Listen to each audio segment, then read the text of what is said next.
This podcast is a member of the Place to Be Nation family. Visit us at placetobenation.com, the only place to be in your pop culture world.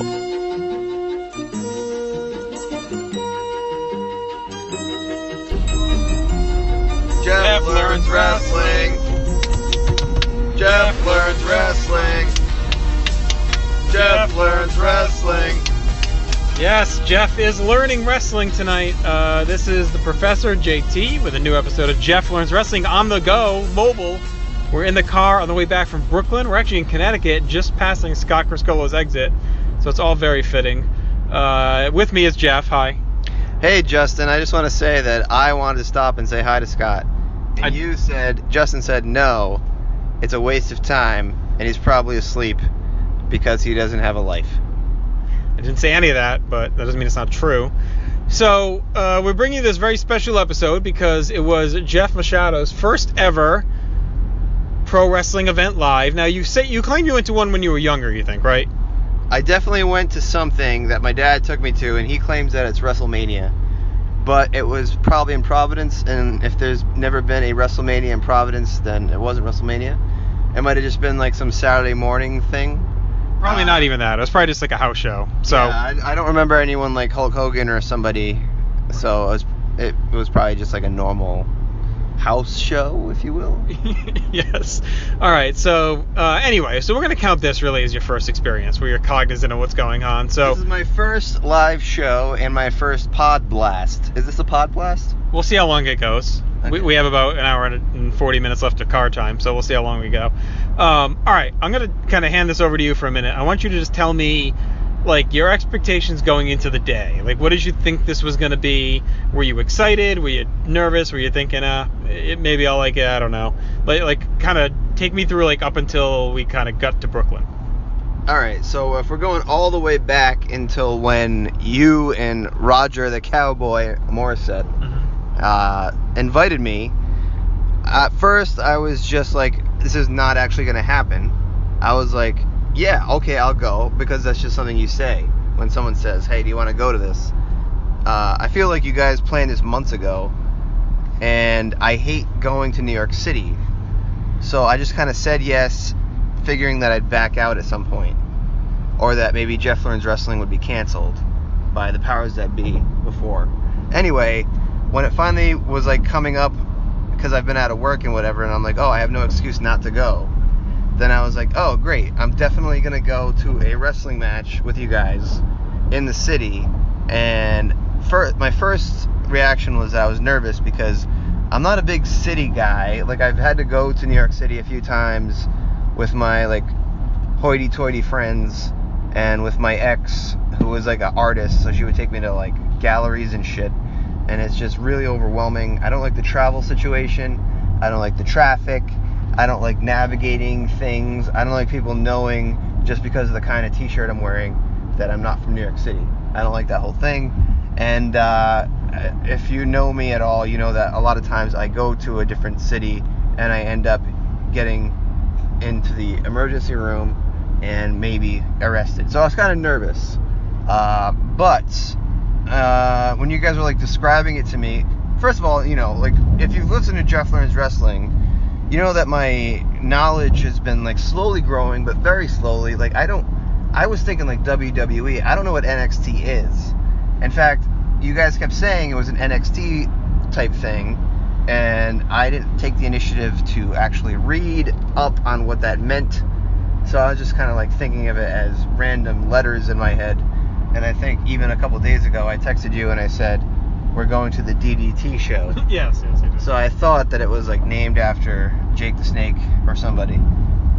So yeah, I don't really know. But Roger was like, you're going to love it. It's going to be great. And then you said, we're going to stop.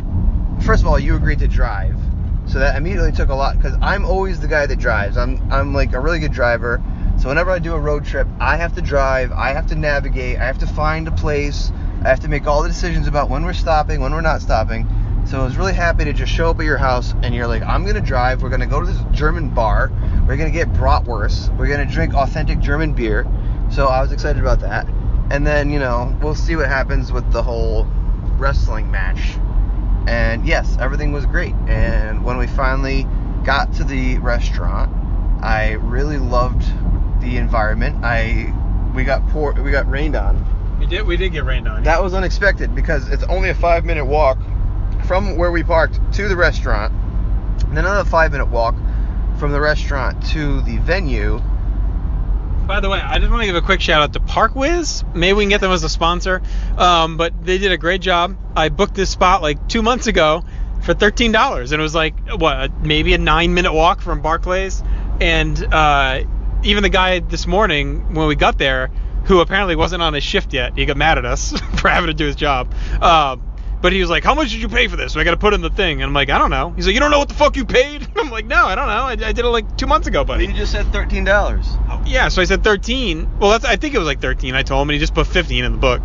But yeah, so then that walk was we got rained on, and we went to the King's Beer Hall in Brooklyn. So go ahead. All right. So in case you are affiliated with the King's Beer Hall or with Whiz, Yes. Then we're helping you out. Unofficial sponsors of unofficial JLW appreciates you guys. Yeah. So, we hung out there, and I still, up until several hours ago, I had no idea what to expect. So you guys gave me a brief history. You're like, oh, it's kind of like the D League of WWE. So it's a WWE league, but it's like the minor leagues or something, right? Yeah, kind of. The interesting thing with it is it's the minor leagues, but it has a lot of like veteran and like really good wrestlers in there. They just have them go there when they sign them because they feel like they want them to learn a specific style, and that's like how to work in front of their cameras and how to do this. But then that's what it started as. But then NXT started to become like its own little touring brand as well. So it serves a dual purpose in that it's prepping guys, but it's also this spot where they end up making money, and these events have become huge. Like TakeOver has almost become as big, if not bigger, than the show that it's corresponding to on the weekend. Like a lot of people like us came just to this show tonight and won't even go to SummerSlam like we're doing. We're driving home. We're not even going to SummerSlam. The whole weekend is usually a destination weekend. So this is the third TakeOver I've been to this year. I went to Philly before the Rumble. I went to New Orleans before Mania. And now this one, where we're not even staying for SummerSlam. The Cowboy and Mr. Flanagan we left them behind in Brooklyn. We just gave them the Irish exit on the way out of Barclays and said good luck. And so we're heading home. So, all right, so yeah, we're at the German place. We had some good meats. I had a kielbasa and then a sausage, and you had a bratwurst. We had a giant pretzel and some tater tots. What kind of beer did you have? Oh, I had a Pilsner, and I had a cream ale. Mm-hmm. They're both very strong and delicious. And I had my usual Schaffenhofer grapefruit beer. Yeah, you had this grapefruit beer, which was pink, and it was 3.2% alcohol, which for all you drinkers out there is less than a Coors Light.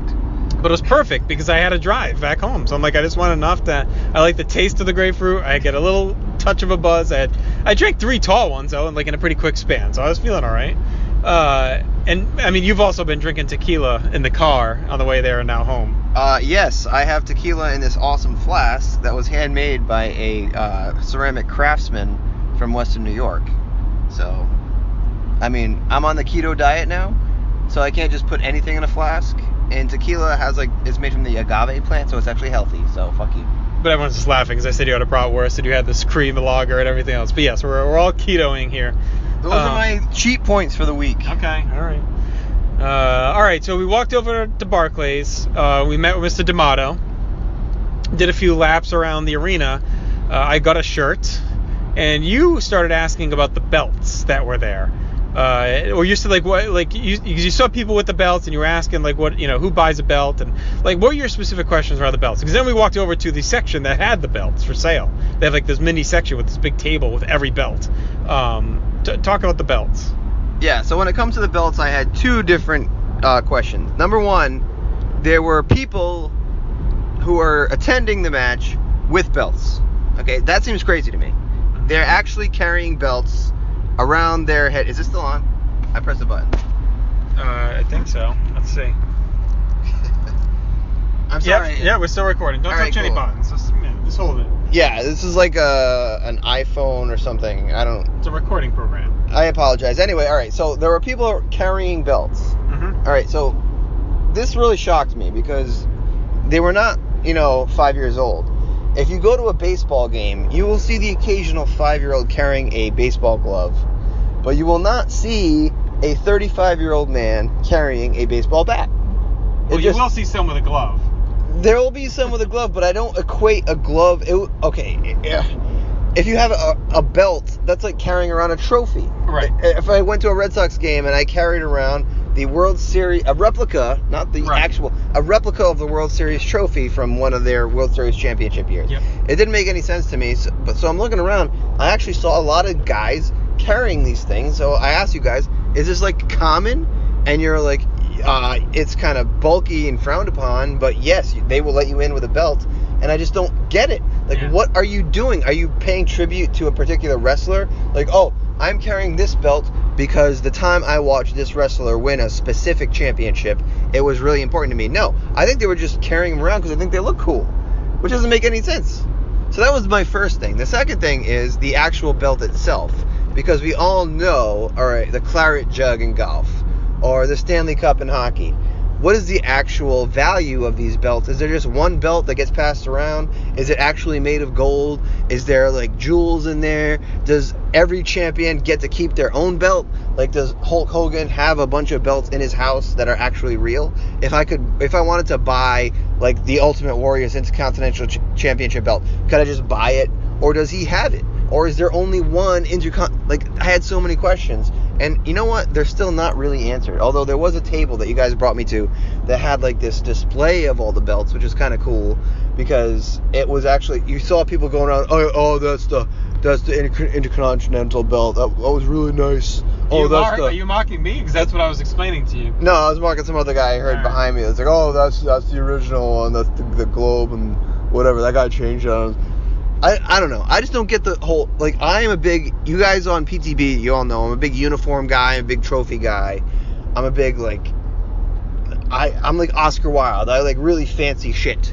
So I just don't understand the belt stuff because basically everything I've seen, I'm only in 88, but everything I've seen is just a guy going, I'm going to win this belt or I'm going to win this championship, and then he gets the belt, and there's no, like, appreciation of the belt, Like, you win a tennis match, you win a tennis tournament, they will take your picture holding the trophy for like a half an hour. And they'll show the guy engraving it. I know everything about the Wimbledon trophy. I don't know anything about the World Championship belts. It's very confusing to me. And, for example, if I had a nephew, which I do, but when he turns 6, can I buy him a belt? Sure. I mean, you could buy him one now. Is that like a good present? If he's a wrestling fan, maybe. Or do you have to earn one of these belts? I mean, is there like a certain level of belt replica that you can actually bring to a show without being ridiculed? That's the kind of question I have. I don't know. No, I think he'd be ridiculed. Like there are folks that buy them and like will keep them like in their house, like memorabilia, right? So I'm buying this belt and I'm gonna hang it up on my wall or put it in a case because it's.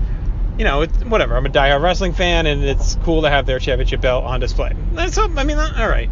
But to actually carry it around places is a bit much, I think. I mean, it's probably a bit much. But I guess if you had to bring it anywhere, the actual wrestling show is the place. I mean, right?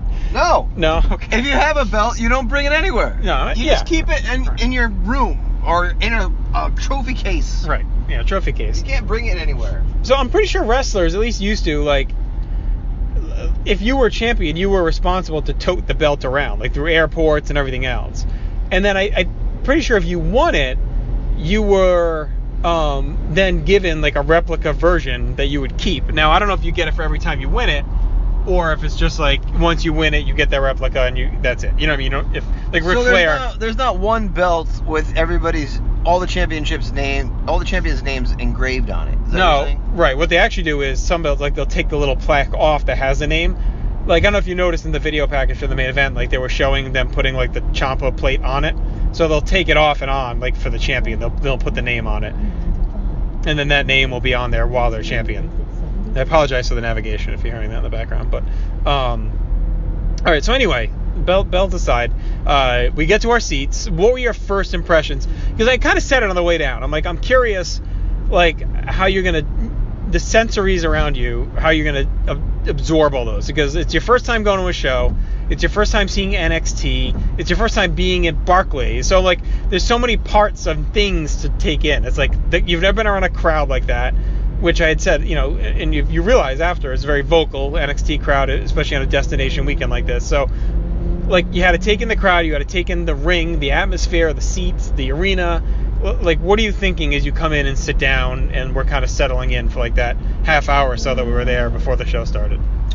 Well, honestly, I thought it was really cool because it was kind of a calm before the storm situation, and I'm looking around. I expected to see all these kind of families. There's no kids there. They're all guys in their 30s. It is fascinating, and you told me at some point that it was going to get really loud. So, I have this whole brain situation going on. I was kind of scared that it was going to get too loud. It was going to hurt my head. But anyway, I'm sitting there, I'm going, you know what? I don't know what NXT is. And there's going to be nobody here that I know. So how is this going to be interesting? Because when I would watch as a little kid, the Saturday morning shows or whatever, I'd be like, oh, good, it's Razor Ramon. Or, oh, good, it's Undertaker. And they're fighting some Joe Schmo. But at least it's a guy who I know. So if I have never heard of any of these people, and you and Roger kept saying, oh, everybody on this card is really good, I was like, okay, but how am I going to get into it if I don't know who they are? So that was my trepidation initially, but I was also excited because the crowd was different than I thought it was. I thought it was going to be kind of a hokey, minor league baseball crowd, right. And everyone seemed to be drinking and really excited for the show to start. So that was kind of cool. And then once the show started, I actually got into it pretty quickly without even knowing who the wrestlers were. I could kind of get a sense of who the heel was, who the good guy was, and honestly, the crowd participation really got me into a sort of a tickling my funny bone kind of situation because I didn't expect that at all. To see all these people just chanting and expressing thoughts on a profound level with 4 syllables or less over and over again in harmony. Because we've all been in a situation where you're at a baseball game and you're like, all right, let's just start a chant because I want the people I'm with to have fun. Let's do I don't know, let's go Red Sox. And you go, let's go Red Sox. Nothing. Right. Anytime there was anybody who chanted something, at least 100 people immediately chanted it with them. Right. It was awesome. So, what did you think of all right, so let's get into the matches and then we'll kind of do an overview. So you missed the first TV match because you went to get a drink or whatever. So you came back and the first match you saw in the arena was Pete Dunne taking on Mr. Gibson there, the winner of the UK tournament. So, and I told you, I like Pete Dunne. I thought you'd like him, the bruiserweight. Were you into that match right off the bat? Were you still kind of gaining your bearings? This was pre-pay-per-view, so what were your thoughts on that one? Yeah, so I forget who he was fighting, but you turned to me and was like, oh, this guy's really good, Pete Dunne. And then everyone's just like, bruiserweight, bruiserweight, bruiserweight. I'm like, okay, is that his nickname? I know what cruiserweight is, because I'm a boxing guy, but I don't know. We were sort of sitting behind a crane, and there was some things blocking. I'm like, all right, so this Pete Dunne guy, what is this thing? What is this? I don't know. He has long hair. I couldn't really see what he looked like. And I'm like, what's going on with this match? And you're like, oh, it's the UK championship. I'm like, okay, that's kind of cool. They're having the UK championship in New York City. Mm-hmm. Sweet, I can get behind that. They literally have nobody who will go watch these guys wrestle in the UK. Fine. But as far as the two guys, I don't know. I couldn't really tell the difference between the two of them. Okay. Obviously, the crowd liked Pete Dunne more than the other guy. Right. But, I mean, all right, so I missed the first match. I guess it was just some girl match. Yeah. I'm sorry, some lady match. Yes. Some female match. Yes. And you were like, it's nothing, don't worry about it. So this was my first match, and the one thing that struck me was that there was no talking. Right. That's a big thing since we started our class, is all the talking. And you're like, oh, this guy's a big seller. He's a good actor. He's a good backstage. He's a good interviewer. He gets the crowd popping. There was no talking. They just started wrestling. So how am I supposed to like a guy or not? they're all doing the same thing. They're all just fighting. That was my first takeaway from it. And then also you were really talking a lot about like wishing the commentary was in the arena too. Like you had talked a lot about that. So did you get adjusted to that quickly, or like how did you deal with like it being quiet in the arena as far as commentary and just watching the show? At first I was missing it, because like my favorite personality is Jesse Ventura, but when there was no commentary, then it was just kind of, I was more focused on the actual events of the fighting. And it was really cool, like if someone got slammed, for example, you see a guy get suplexed on TV, sometimes it's cool, sometimes it's like, whatever, I'm gonna go get another drink. But it was like you could feel the energy of the crowd, because every time the guy hit the mat, there was like the mat was like microphoned or whatever. It was really loud, it was really intense. So we were kind of doing our own commentary. Or like I was making comments to you, and like I wasn't like necessarily watching to see what the person would say about like who was fighting dirty. Also, there was no manager. I noticed that from tonight. It was just like the two guys in the ring. There was no like who's gonna be the heel on the outside of the ring, fucking everything up by tripping them with a cane or some shit like that.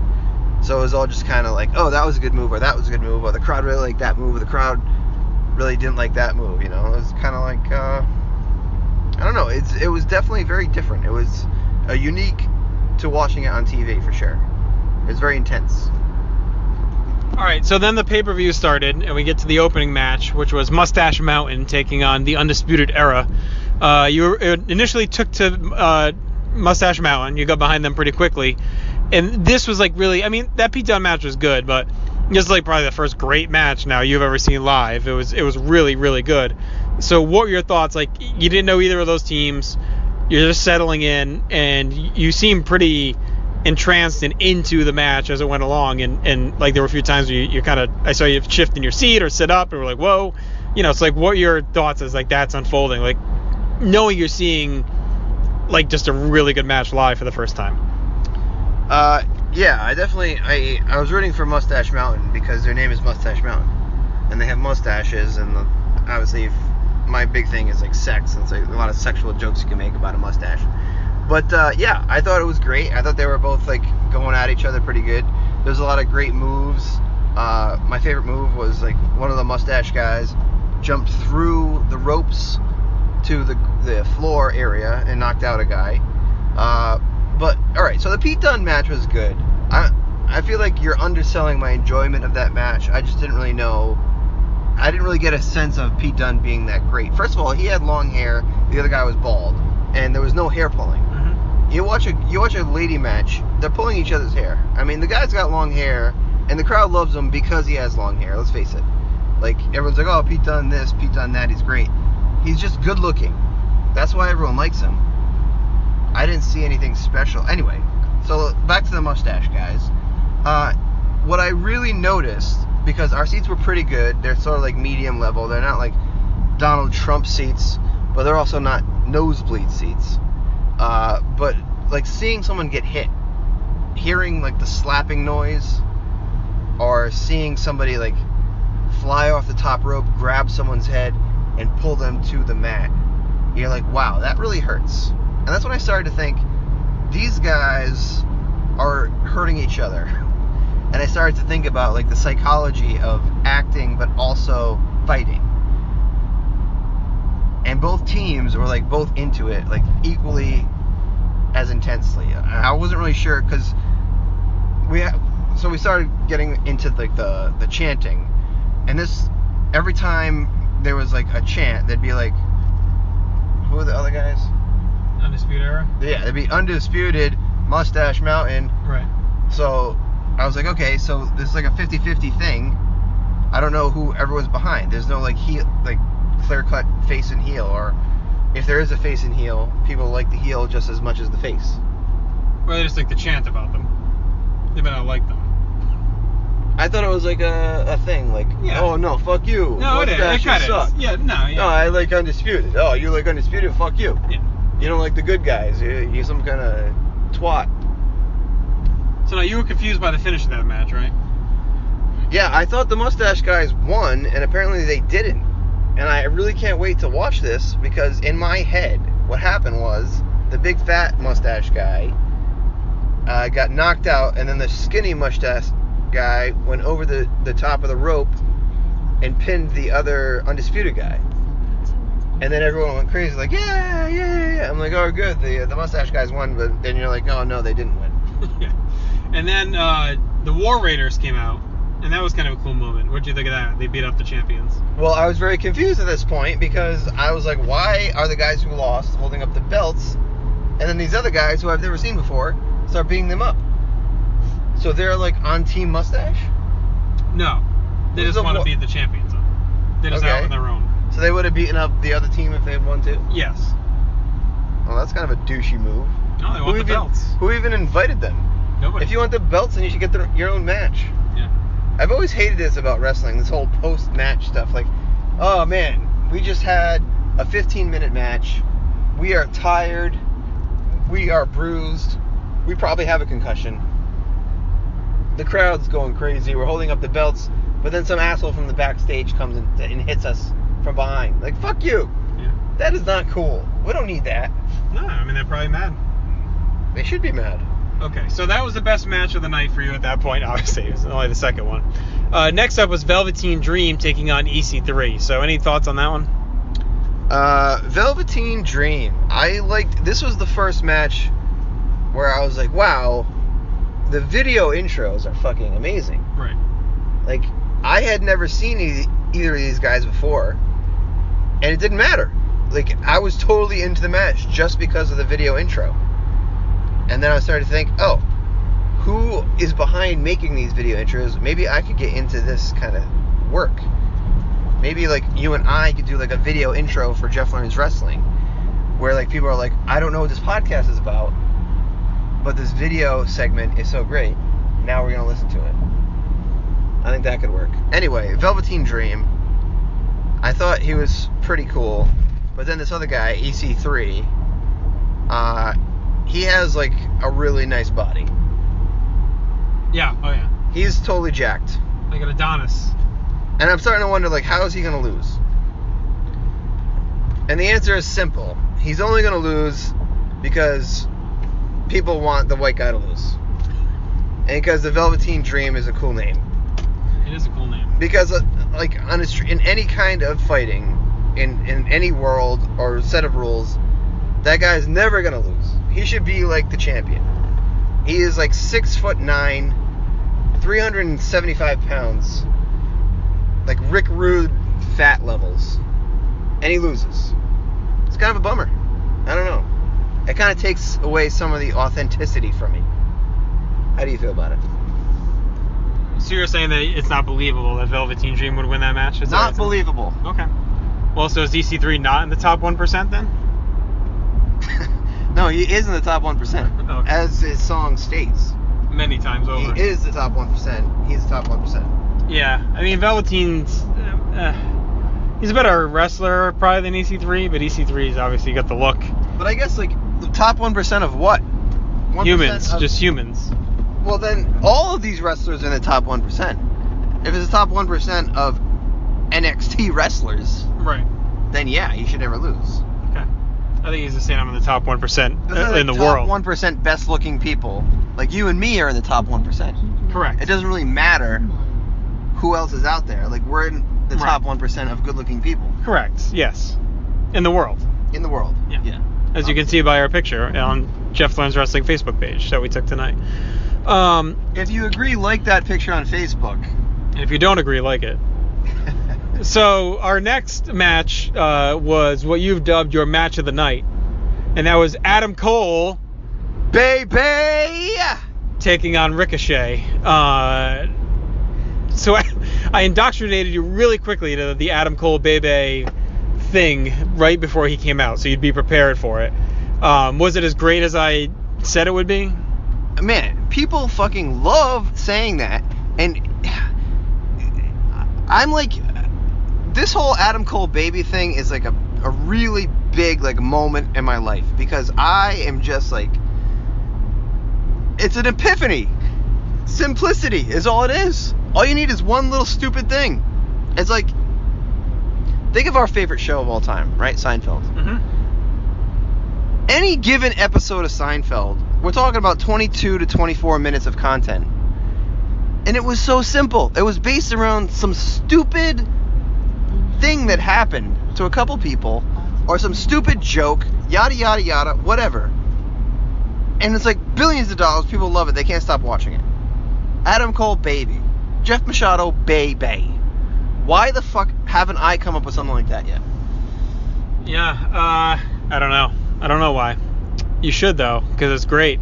And, I mean, when we were in New Orleans, that was it. I mean, everywhere you walked was baby, baby. Like, on the top of everything you say, baby. And it really is catching on. And the moment where he does it in the ring, that place was all... I don't think anyone didn't say it in that arena. The guys next to us, like, orgasmed all over themselves. Correct. They had t-shirts that said baby on them. Mm-hmm.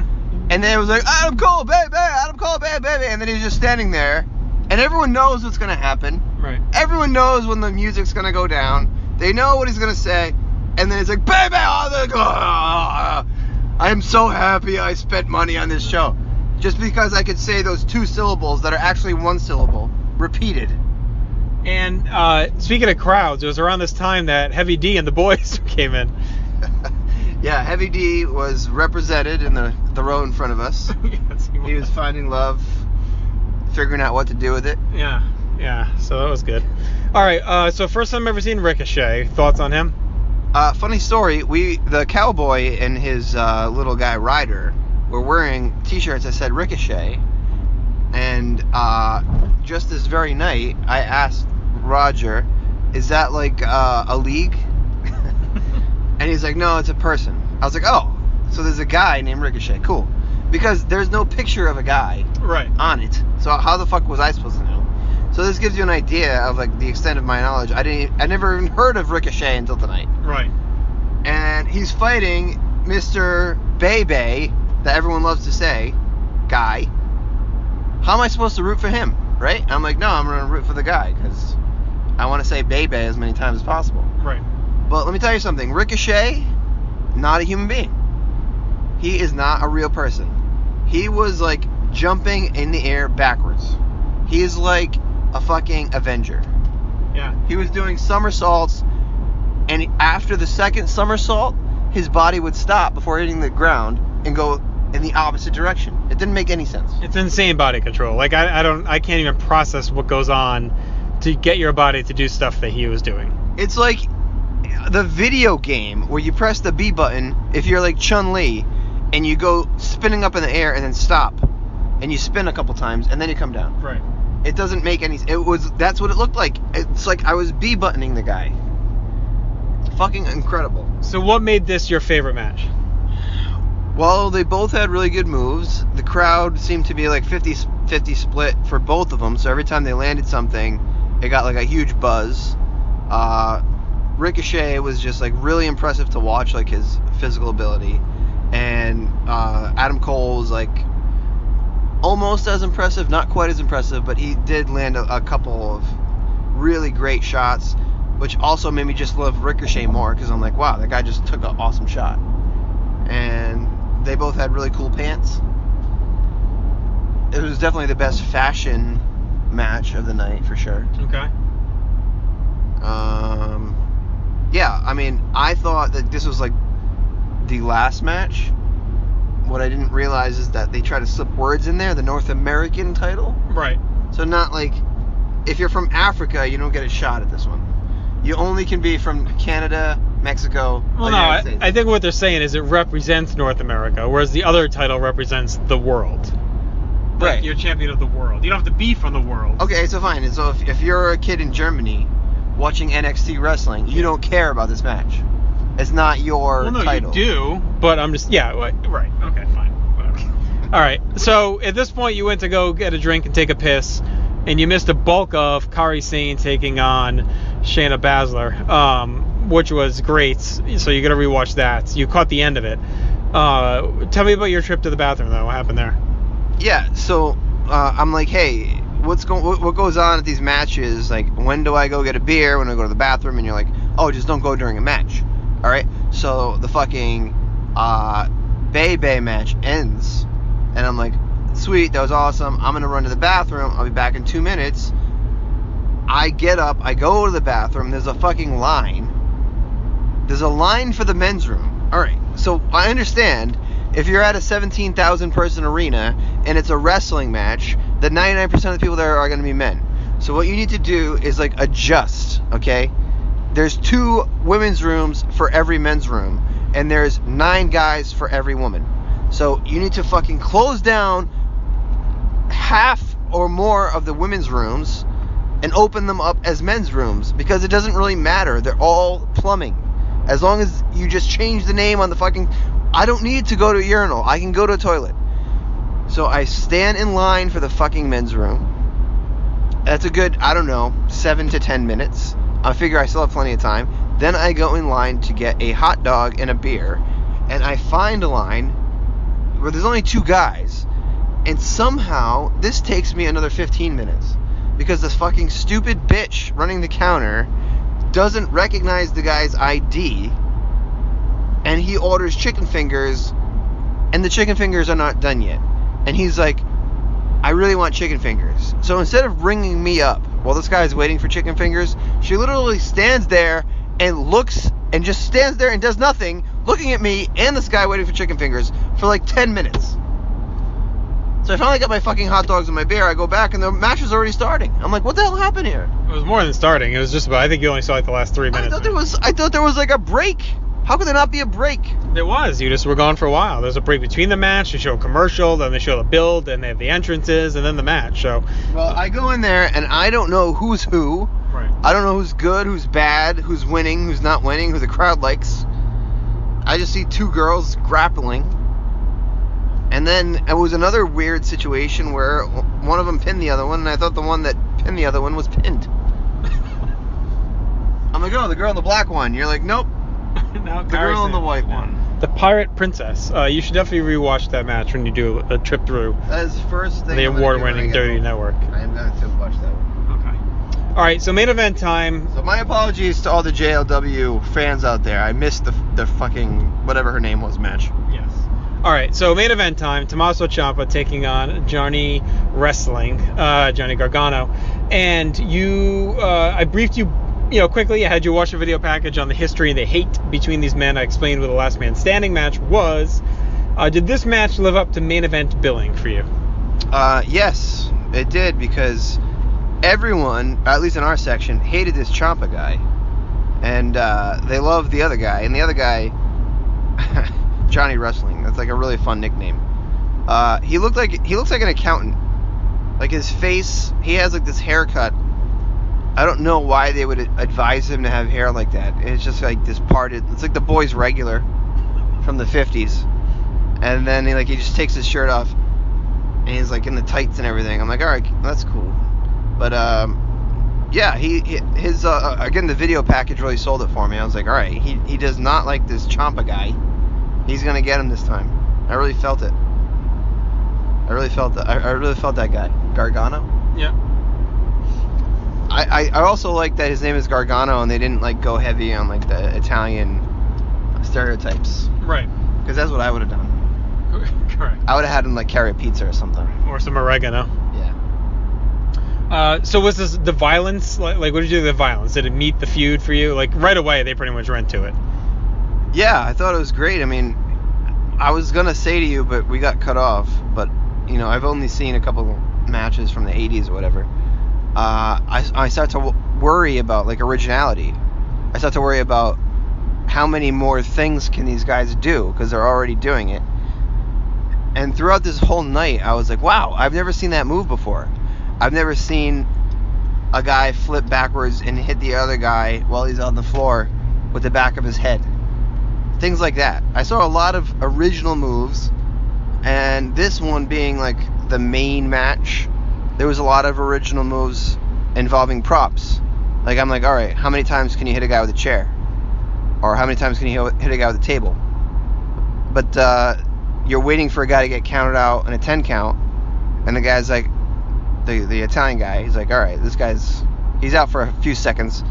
Instead of me trying to finish him off, let me just go off the ring for a second here and set up 2 beer pong tables upside down on each other. I'm like, okay, now you sold me. Right. What's going to happen here? I've never seen this before. We've got a table on top of a table. And then they teased you for a while. Oh, yeah. Those tables stayed there for a long time. But, yeah, after a while, I'm like, it was kind of like, it reminded me of one of the first matches you made me watch, which was the Tully Blanchard Magnum TA. Magnum match with the, you got to give up. I'm like, no. If I'm a professional fighter, first of all, I'm not a professional fighter. I'm a mailman. All I do is deliver paper for a living. You got to do a lot to count me out for 10 seconds or to make me say I give up. The same thing with Tully Blanchard and the same thing with this match. I'm like, how are they possibly going to end this?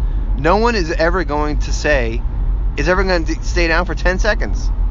Because these guys are fucking badasses, hitting each other with chairs and poles and jumping like off the ring and throwing each other into crowds and breaking crutches over each other's heads. This match is just going to go on forever until someone's dead. I really thought someone was going to die. And that's how it would end, which would be like kind of a funny ending, I guess. That'd be sad. Sad ending. So speaking of endings, what did you think of the finish?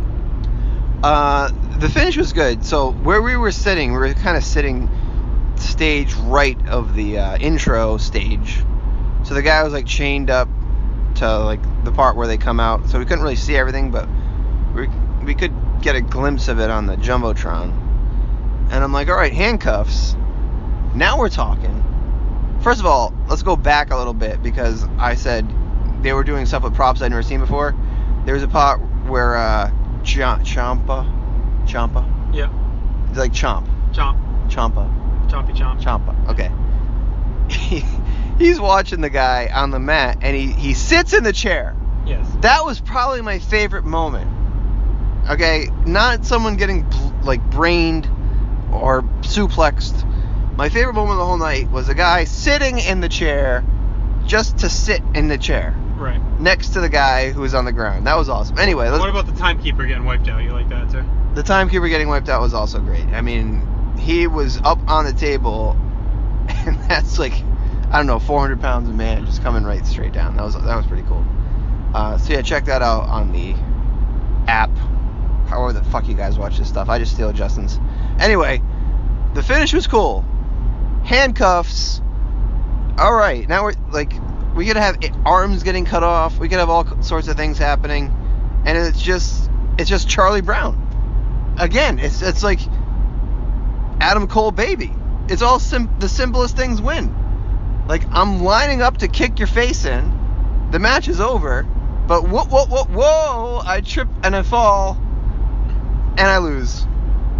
Just like Charlie Brown getting the football fucking yanked away from him. And the handcuffs costed him, right? Because the whole story of this whole thing has been that Gargano's like anger and hatred has blinded him, and he's gone a step too far, and it keeps costing him. Like, he didn't need to handcuff him there, or do the knee. He could have just cuffed him and smashed him with something. But the way he did it ended up costing him because he fell off the edge and couldn't get up, and then Champa just fell, but the handcuff kept him upright because he couldn't fall down because of the cuff. And it's a basic battle foible, just like James Bond villain. Right. So it's like, hey, you got James Bond down, you just put him out. You don't like stand there and like make it all fancy. And now you were sad, which I thought was great because you had never seen either of these guys before. You had no idea of their feud. Yeah, but they brought me in right away. Right. And like all of a sudden, like I knew these guys. I just knew who they were, and I wanted that goddamn accountant-looking guy to win. And we weren't even in the car 15 minutes. You were like, I'm real sad that Johnny Wrestling lost. And I said, well, that's good. I know. His name is Johnny Wrestling. And you were like, you even kind of, all right, so they had the video thing, but even you said, if Gargano wins today, it'll be like kind of a huge deal. Right. Because he's like, he never quite wins. I was like, oh, I love the guy who never quite wins. That's like me. Right. That he lost. And Everyman. The whole crowd was dejected. They were so like high up. It was very quiet leaving there. They were like, fucking kidding me. This Champa. Champa. Yeah. It's a hard name to remember. Yeah. All right. So, overall in the night, you obviously enjoyed yourself. Did it help engage you more as a wrestling fan? Like, are you more hooked now than you were 8 hours ago? Yes. I don't want to watch the WWE Network anymore. I want to go to everything live. You can do Why both. can't they be Why do they have to have like a traveling schedule? Why can't they all just be in one place? Well, Monday Night Raw is coming to the Dunk soon, in October. Like one episode or like a series of episodes? One episode. So like one night on a Monday night, they'll be there. All right, I'll go to that, I guess. Okay, all right. There you go. He'll go, he guesses. All right, so, but it was the whole day. Was it a great day? Like, did you really enjoy yourself? Did you think, it wasn't what I expected, good or bad? Like, just, final thoughts on just the day itself. This is the best day of my whole life. Whole life? Yes, I woke up at 9 o'clock. I made coffee. I fed my dogs. I filled my flask with tequila. You just picked me up. We drove like a ridiculous distance in traffic. And we watched an amazing event that I never would have watched and on any other day. I would do this every day. Like people always say, if you won the lottery, what would you do? I have two answers now, okay? My first answer is I would go to a really fancy spa. Because I went to the spa at Foxwoods last week for my sister's birthday. Mm-hmm. If you guys have never been to a spa, treat your fucking self, okay? Go, get a massage, get a pedicure. You go to the hot tub. They give you a terry cloth robe. You can go in the pool. You just hang out there all day. It's fucking amazing. The second thing I would do is I would go to wrestling matches. Mm-hmm. Wrestling matches and spa treatment. It's like my ideal fucking day. It's crazy. These people are nuts about wrestling. I can't believe it. They love it. They love/hate all these wrestlers with like super passion. It is very passionate. Well, I'm glad I got to be the one that brought you to the show. I'm glad you had such a good time. All I kept thinking about is, what if this was WrestleMania? Right. Like, what if Hulk Hogan was down there in the ring, like 40 feet away from me? What if that was fucking Hulk Hogan or Randy Savage? My head would explode. Is what I think would happen. I don't know. Probably would. Especially since Macho Man's dead. Like, if he was in the ring tonight. Well, I think everyone's head would we don't have to go there. I know. All right. So I'm glad we had this experience together. I'm really glad. 'Cause I messaged you the other night, and I said I was excited but nervous. Because I'm like, if you don't like this, I don't think, like, you're going to get into modern wrestling. Because it's better than what WWE presents on a regular basis. And this is kind of peak what they offer. And yeah, there's indie shows and local shows we can go to and get into. But I think if you didn't like this, it was going to be tough to say, all right, maybe we just stick with the old stuff. So I was real happy that you enjoyed yourself and that you were so excited about it. And I assume you want to continue your Jeff Lynn's wrestling journey. I got to be honest. When you texted me that, I was hoping I wouldn't like it. Really? I was hoping that I would hate it. Because now I have to watch all this shit. Right. We're going to have to watch every WrestleMania through all the 90s.